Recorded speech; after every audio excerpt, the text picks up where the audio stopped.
حضرت سیدنا عمر فاروق، سب بولیے رضی اللہ تعالی۔ حضرت عمر فاروق رضی اللہ تعالیٰ عنہ کا مبارک زمانہ ہے۔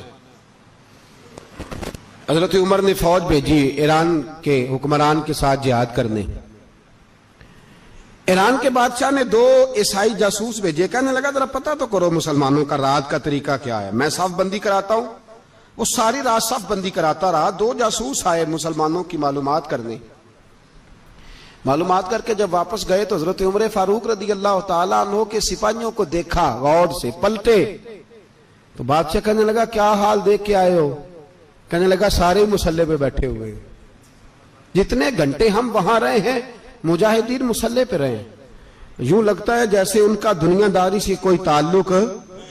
اور کہنے لگے بادشاہ کوئی ایسی طاقت ہے جس کو وہ بلا رہے تھے، کوئی ایسی قوت ہے جس کو وہ پکار رہے تھے، ہمیں بھی وہاں کھڑے ہو کے محسوس ہوتا تھا کہ ہاں کوئی ہے جو آ جائے گا ان کی مدد کے لیے، کوئی ہے جو پہنچے گا ان کی مدد کرے گا۔ ایران کا بادشاہ کہنے لگا مجھے سمجھ آ گئی ہے، وہ جسم کی طاقت سے ہی نہیں لڑتے، وہ کوئی غیبی طاقت ہے جس سے وہ لڑتے ہیں۔ بھائی وہ غیبی طاقت بھی تو ہمارے پاس ہم نے ناراض کر لیا نا، وہ بھی تو نہیں نا، مسجد کا رخ بھی تو کوئی نہیں۔ اور میں نے پچھلے جمعے بھی کہا تھا، پھر کہتا ہوں، وہن ہو گیا امت کو۔ نبی پاک نے فرمایا امت کو وہ کیا ہے، دنیا سے محبت ہو گئی ہے، موت سے کراہت ہو گئی، وہن ہے۔ صحابہ کرام کو موت سے بڑا پیار تھا، موت سے بڑی محبت کر، ہماری طرح نہیں، وہ کہتے تھے مریں گے تو منو مٹی، تو وہاں ٹھیک ہے عذاب قبر حق ہے، لیکن میں کہا کرتا ہوں سالوں کے بعد جو پردیس سے ماں کے پاس آئے، ماں اسے عذاب نہیں دیتی، اس کا ماتھا چوما کرتی ہے۔ اور بھائی جو رب کریم کی بارگاہ میں جائے گا تیرا کیا خیال ہے، گل سڑ جائے گا؟ مدینے والے حبیب نے فرمایا قبر المومن روضۃ من ریاض الجنہ، فرمایا میرا مومن جب قبر میں جاتا ہے تو اللہ جنت کے سارے دروازے کھول دیتا ہے، وہ تو اللہ کی رحمت میں پہنچتا ہے۔ کون کہتا ہے مومن مر گئے، وہ تو قید سے چھوٹے اپنے گھر گئے۔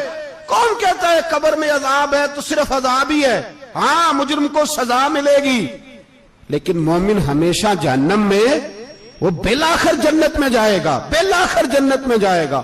اور کسی درویش نے بات کی، وہ کر کے چلے گئے، بر کمال ہی کر گئے، کہنے لگے دوزخ میں تو کیا، میرا سایہ نہ جائے گا، کیونکہ رسول پاک سے دیکھا نہ جائے گا۔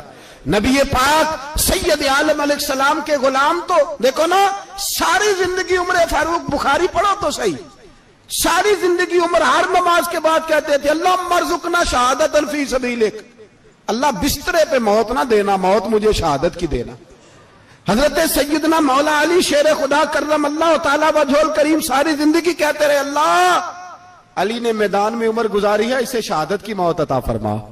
او بھائی یہ تو شہادتیں مانگنے والے۔ حضرت امام حسین میدان کربلا میں کھڑے تھے، شمر کہنے لگا حسین تیری چاروں جانب موت ہے، تو آپ فرمانے لگے تجھے ابھی ہمارا پتہ ہی نہیں، موت سے تو ہمارا پیار چلتا ہے۔ اور فرمایا یہ شہادت تو ہمارا پیچھا کرتی ہے، پہنچ جاتی ہے جہاں ہم ہوتے ہیں، موت سے ڈر آ رہا ہے۔ مسلمان کا مرنے کو دل نہیں کرتا، ورنہ وہ اتنی بڑی کوٹھی میں کون رہے گا؟ مرنے کو دل اس لیے نہیں کرتا کہ وہ جو 6 کروڑ 10 کروڑ ڈالر لوٹ کے رکھے، مر گئے تو کھائے گا کون؟ وہ فقیر فاقہ مست تھے، ان کا گھر ہی کوئی نہیں تھا، ان کے بینک بیلنس ہی کوئی نہیں تھے، وہ کہتے تھے گھر ہمارا ہے وہ جو ہمارے رب نے تیار کیا ہوا ہے، ہمارا بینک بیلنس ہے وہ جو ہمیں جنت میں جا کے ملے گا۔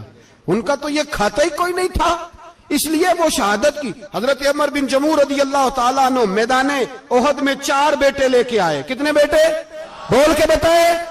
4 بیٹے لے کے عمر بن جموع آئے، اور خود ایک ٹانگ سے لنگڑے سے آپی ہیں، ٹانگ چھوٹی ہے، حضور کے سامنے کھڑے ہوئے کہا محبوبہ میرے 4 ہی تھے، میں 4 لے آیا ہوں، قبول کر لیں۔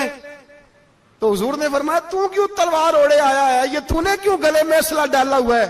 کہا یا رسول اللہ میں نے بھی تو جانا ہے نا۔ تو حضور نے فرمایا 4 بیٹے جو ہیں۔ تو حضرت عمر بن جموع نے بات کی، صحابہ کہتے ہیں ہم لبوں سے مسکرا رہے تھے، آنکھوں سے رو رہے تھے، کیا عجیب انداز ہے۔ حضور نے فرمایا عمر 4 بیٹے جو آ گئے تو رہنے دے۔ تو حضرت عمر رو پڑے، کہنے لگے محبوبہ کیا لنگڑے جنت میں نہیں جائیں گے؟ کیا حضور میں لنگڑا ہوں تو میرے لیے جنت کوئی نہیں؟ میرے حبیب پاک سید عالم صلی اللہ علیہ وسلم نے فرمایا عمر تو ضرور جنت میں جائے گا. کہا محبوبہ پھر بچے بعد میں جائیں گے, میں پہلے میدان میں جاؤں گا. ایک بی بی 4 بیٹے لے کے آئی احد میں. کہا محبوبہ کل کمائی تھی میں لے آئی ہوں, میرے پاس کوئی اور شے ہوتی تو میں بچا کے نہ رکھتی. بیٹے دے کے نا حاضری لگوا کے تو واپس دروازے پہ لے گئی.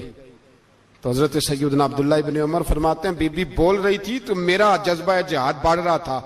اپنے بیٹوں کو کہنے لگی میں تمہیں حضور کے پاس چھوڑ کے جا رہی ہوں, جب تم میدان میں گرو گے تو میں تمہیں دیکھنے آؤں گی, دیکھنا تمہاری پشت پہ کوئی زخم نظر نہ آئے.